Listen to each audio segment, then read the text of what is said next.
Sekarang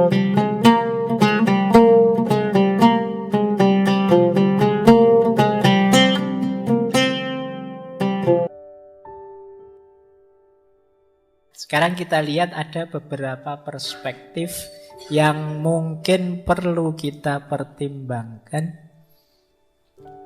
Yang pertama, ada namanya paradok hedonisme. Jadi paradok hedonisme itu ya paradok dari kesenangan. Ini unik. Dalam paradok ini ada pandangan justru kalau kita terus-terusan mencari kesenangan, ya kita tidak akan ketemu kesenangan yang sesungguhnya. Orang yang mencari kebahagiaan itu pasti dia tidak bahagia. Berarti orang yang mencari kesenangan itu kan dia belum senang kan berarti. Loh, kalau hidupmu ingin terus Pak mencari kesenangan, berarti kamu terus tidak senang. Justru orang yang mengejar kesenangan, dia tidak merasakan kesenangan. Jadi ini menarik paradok ini. Orang yang paling ngotot mengejar kebahagiaan biasanya justru orang yang paling tidak bahagia. Orang yang bahagia itu ya orang yang bisa menikmati situasi, kondisi, kapasitas dirinya sekarang saat ini. Jadi bukan orang yang mencari kesenangan, tapi orang yang bisa menyenangi situasinya. Bukan orang yang mengejar kebahagiaan, tapi orang yang membahagiai hidupnya saat ini. Ini namanya paradok hedonisme. Jadi di situ saya kutipkan pandangannya Viktor Frankl.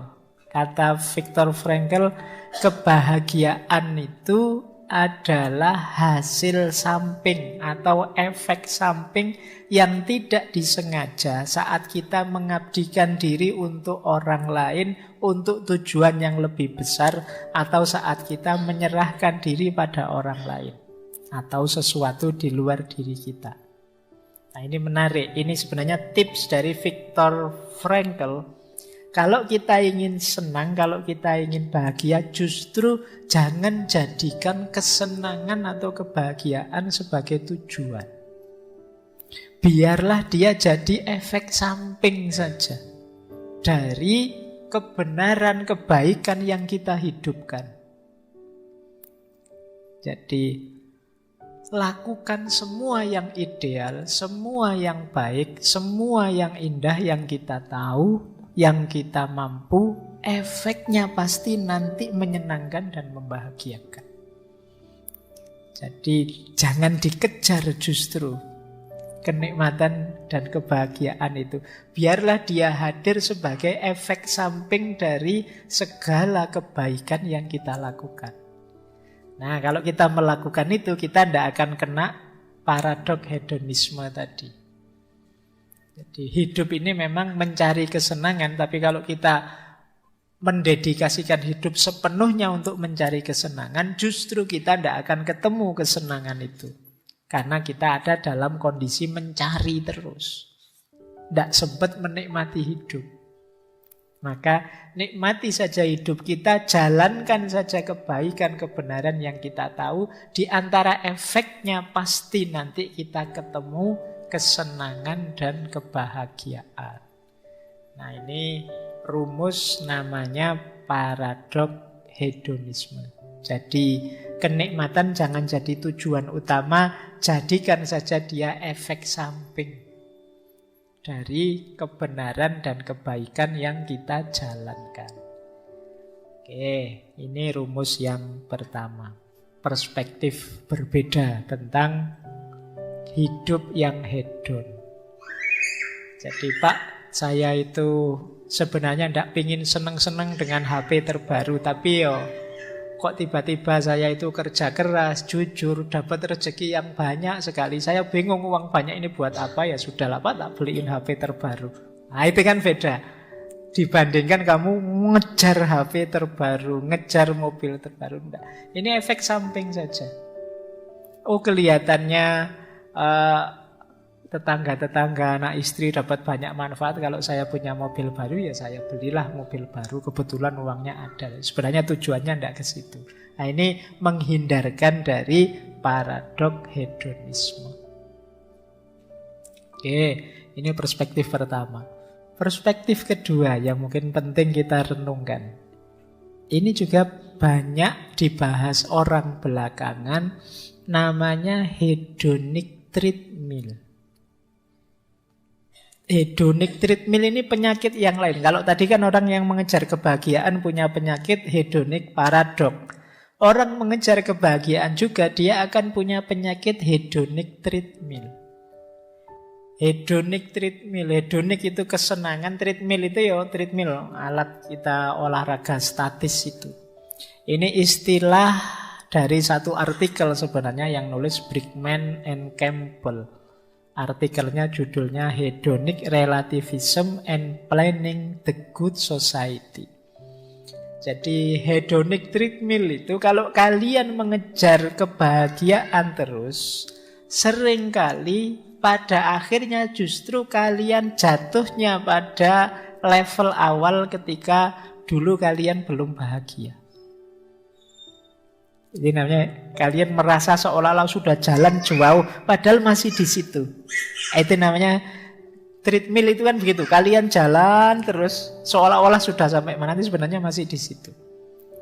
Jadi hedonic treadmill itu menggambarkan pada saatnya kebahagiaan, rasa bahagia, rasa senang kita akan kembali lagi ke titik awal.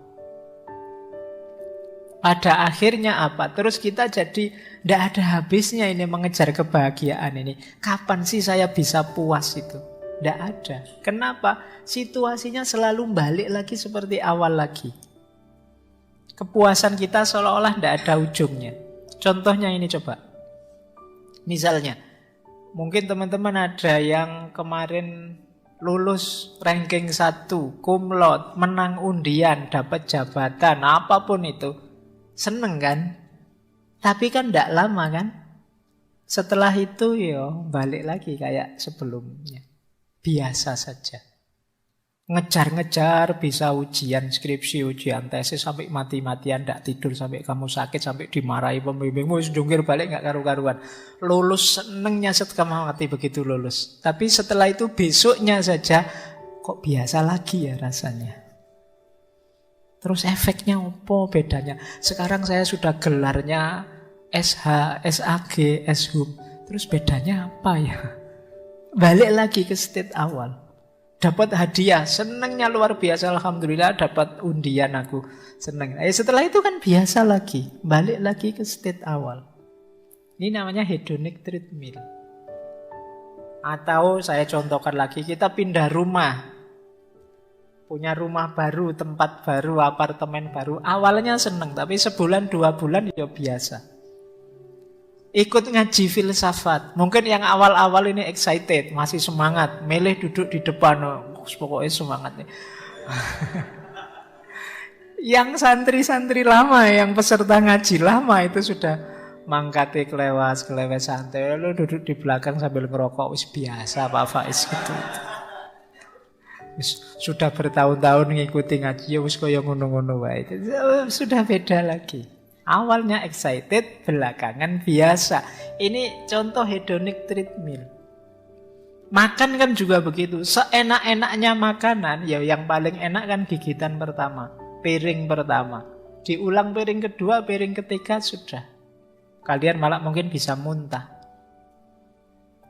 Jangankan kesenangan, kesedihan kan juga begitu. Sesedih apapun kamu ya nanti balik lagi ke state awal.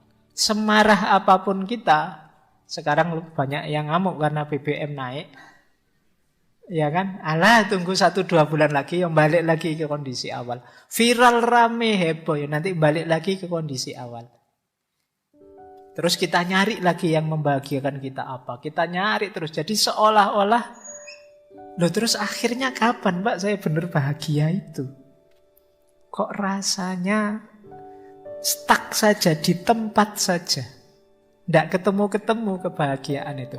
Kita sudah diberi kebahagiaan, terus kok biasa lagi, tidak senang lagi. Diberi kesenangan, biasa lagi. Ini yang disebut efek hedonic treadmill.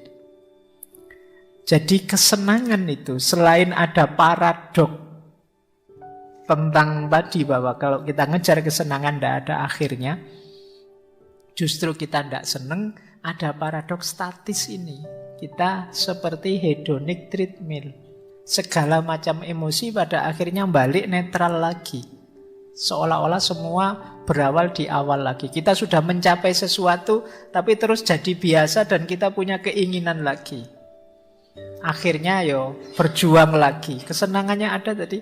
Terus kan kita heran, lah Pak saya benar-benar bahagia itu kapan? Nah, ini efek dari hedonic treadmill namanya. Kapan-kapan teman-teman direnungi ya. Ada sedikit tips untuk menghindarkan diri dari segala macam kebahagiaan yang absurd tadi.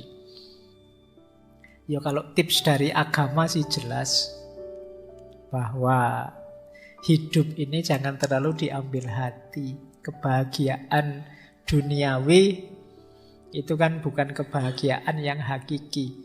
Dia hanya lahwun, dia hanya permainan, dia hanya laibun.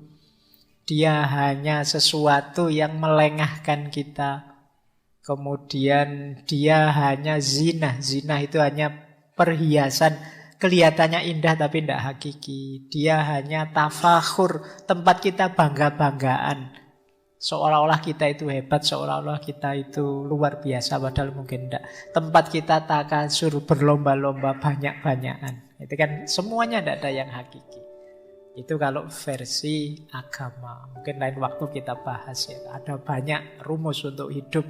Kalau dalam Islam ada qanaah, ada zuhud, ada uzlah dan lain sebagainya. Nah, cuma ini tips sementara untuk kita tidak terjebak pada paradok hedonisme, tidak terjebak pada hedonic treadmill tadi. Yang pertama apa? Jangan bosan-bosan untuk nambah pengalaman yang positif. Kenapa jadi membosankan, jadi stuck di situ terus? Mungkin karena kitanya sendiri tidak mau gerak. Kita tidak nambah wawasan, tidak nambah pengalaman. Ya kita akhirnya diserbu kebosanan-kebosanan. Jadi hidup yang tidak ada tantangan-tantangan baru ya tentu saja membosankan. Kayak kita orang treadmill seolah-olah sudah jauh tapi kita ya di situ-situ saja. Nah, jadi yuk jangan segan-segan nambah pengalaman. Mungkin nambah teman baik, mungkin perjalanannya ditambah, pengalaman ini, pengalaman itunya ditambah. Kemudian yang kedua, temukan sisi-sisi menyenangkan dari setiap pengalaman. Temukan ada ragam kebahagiaan yang sebenarnya bisa kita nikmati, tidak sekedar yang kita kejar. Nah, ini menguntungkan kita. Jadi, ternyata yang membahagiakan itu tidak cuma aku lulus ujian loh. Membahagiakan juga ternyata bahwa orang tuaku ikut bahagia. Membahagiakan juga bahwa ternyata sekarang aku setelah ini bebas, tidak harus lagi dikejar-kejar pembimbing. Ada lagi yang membahagiakan, ada banyak hal membahagiakan. Sehingga kita tidak cepat-cepat tertreadmill tadi, nggak cepat-cepat bosen terus merasa stuck. Masih ada sangat banyak hal yang bisa kita syukuri, tidak hanya itu. Dan masih ada banyak hal yang bisa kita jalani untuk kita menemukan kebahagiaan. Kemudian yang ketiga, ada lagi tips mindfulness. Mindfulness itu dulu pernah kita bahas satu sesi full meskipun sesi online. Jadi ketika kita diminta untuk hidup sepenuh hati, sudah sederhananya itu. Hadirkan diri kita di setiap detik, setiap momen. Sehingga nanti kita akan sadar betapa Ada sangat banyak hal yang menarik, yang indah, yang bisa disyukuri tanpa harus kita judgmental, tanpa harus kita nilai. Menyenangkan, membosankan, membahagiakan, itu kan atribut-atribut, tempelan-tempelan yang kita berikan pada setiap peristiwa, setiap fenomena yang kita hadapi. Kalau di mindfulness kita diminta untuk nikmati saja, sadari saja, tanpa harus dijudge, tanpa harus dinilai macam-macam. Saya lulus, alhamdulillah. Saya bisa wisuda juga akhirnya, alhamdulillah. Tanpa harus ditambahi judgement macam-macam. Itu akan lebih panjang durasinya. Nah, yang terakhir tentu saja kita diminta untuk tidak mudah larut oleh kesan dan emosi yang muncul dalam diri kita. Ini nanti jadi kunci sebenarnya yang terakhir ini. Ya memang kita itu sering diseret, diombang-ambingkan oleh rasa kita. Khususnya rasa senang dan tidak senang tadi. Maka sebenarnya kunci yang lebih penting untuk kita memenangkan pertarungan senang dan tidak senang tadi adalah kemampuan kita mengontrol, mengarahkan, dan mengalahkan diri kita sendiri. Untuk tidak diombang-ambingkan oleh emosi kita sendiri. Nah, ini nanti jadi kunci biar tidak jatuh pada hedonic treadmill atau paradok hedonisme tadi. Ya memang orang hidup ini nyari senang, siapa sih yang tidak mencari kesenangan? Tapi kesenangan yang jauh lebih tinggi, jauh lebih luas, dan juga kesenangan yang tidak sekedar permainan emosi saja. Nah, ini mungkin jadi PR-PR kita agar tidak terjebak pada perilaku hedonistik khas masa kini dengan 5 ciri tadi yang banyak kita prihatinkan.